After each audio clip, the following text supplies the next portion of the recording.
take care of, I'm a registered nurse and I take care of patients that have cancer, so I work in oncology. And I had the opportunity recently to talk to some nurses from other countries, from Britain and from Australia and from Canada, just around at a conference. And one of the things that I talked about is something, when I was talking to them, was something that is completely a normal occurrence within my practice in the US, which they were shocked to hear about.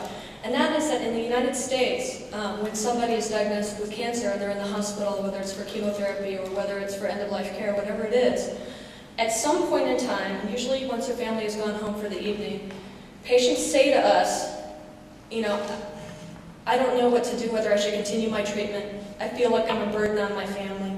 I feel that I'm bankrupting my family. I'm pulling people down with me.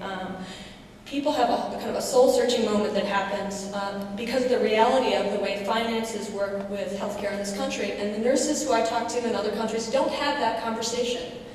So that's part of what motivates me, is a sense of, I want to work in a healthcare system where people make choices based on what makes sense in terms of their health, where they get the preventative care that they need, where they get where they're able to be seen right away, they're able to see whatever doctor, go to whatever provider they want to see, and ultimately they can make decisions based on their own health and not based on money. I mean, that makes no sense at all.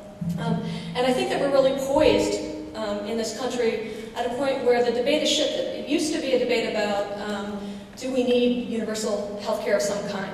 And you could fight with people about that. People would say, well, they like what they have, and you sort of go back and forth. But the debate has shifted and is now about what kind of healthcare reform. There's a sense that we're headed towards healthcare reform, but people are not at all clear on what exactly that needs to look like.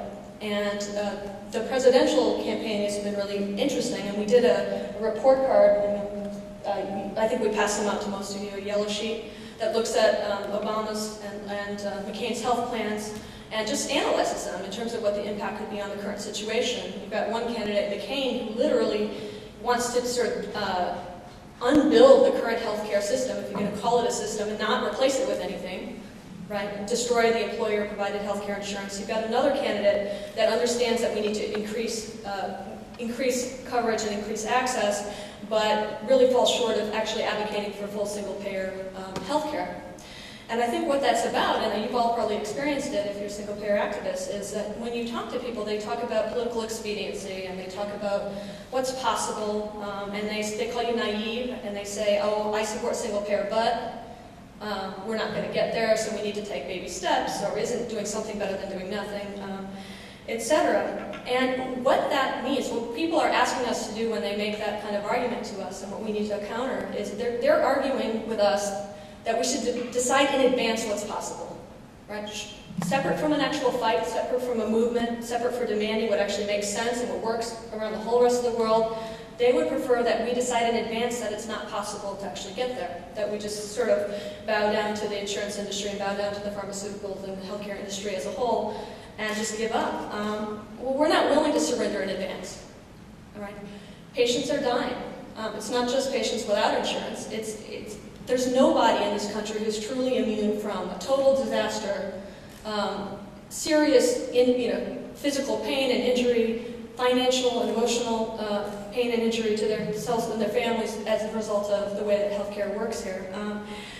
It's not naive to fight for HR 676, to fight for single-payer healthcare. It's naive to believe that we will ever, through incremental steps, get the insurance industry, which exists to make a profit, that exists to avoid providing care, to actually provide the care that we need. That's naive, and it's important that we get out there and push that argument, and ultimately, whoever gets into office, that we keep the pressure on, that we're out there arguing for single payer, that we don't support people's plans based on who the person is who's putting forward the plan, but rather we support people's plans based on what the content of the actual plan is.